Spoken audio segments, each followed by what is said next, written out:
উত্তর পশ্চিম বঙ্গোপসাগর এলাকায় অবস্থানরত সুস্পষ্ট লঘুচাপ ও সক্রিয় মৌসুমী বায়ুর প্রভাবে আগামী 4 দিনে সারা দেশে বৃষ্টিপাতের প্রবণতা উল্লেখযোগ্য হারে বৃদ্ধি পেতে পারে। একই সঙ্গে দেশের বিভিন্ন অঞ্চলের উপর দিয়ে বয়ে যাওয়া মৃদু তাপপ্রবাহ কিছু কিছু জায়গা থেকে প্রশমিত হওয়ার সম্ভাবনা রয়েছে। শনিবার বাংলাদেশ আবহাওয়া অধিদপ্তরের দেয়া এক পূর্বাভাসে এ তথ্য জানানো হয়।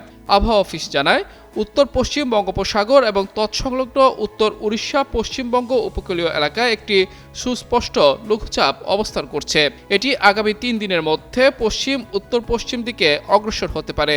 মৌসুমী বায়ু বাংলাদেশের উপর মোটামুটি সক্রিয় এবং উত্তর বঙ্গোপসাগরের অন্যত্র মাঝারি থেকে প্রবল অবস্থায় রয়েছে।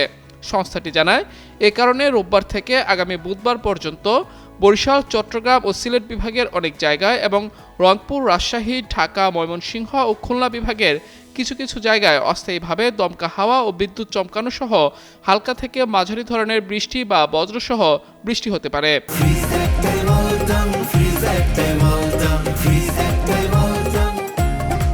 সেই সঙ্গে বরিশাল, চট্টগ্রাম ও সিলেট বিভাগের কোথাও কোথাও মাঝারি ধরনের ভারী থেকে অতি ভারী বর্ষণের সম্ভাবনা রয়েছে।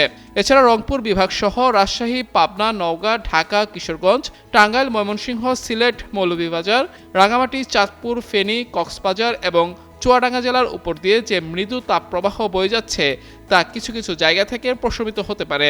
এছাড়া সারা দেশের দিনের তাপমাত্রা সামান্য কমতে পারে এবং রাতের তাপমাত্রা প্রায় অপরিবর্তিত থাকতে পারে বলেও জানিয়েছে আবহাওয়া অফিস।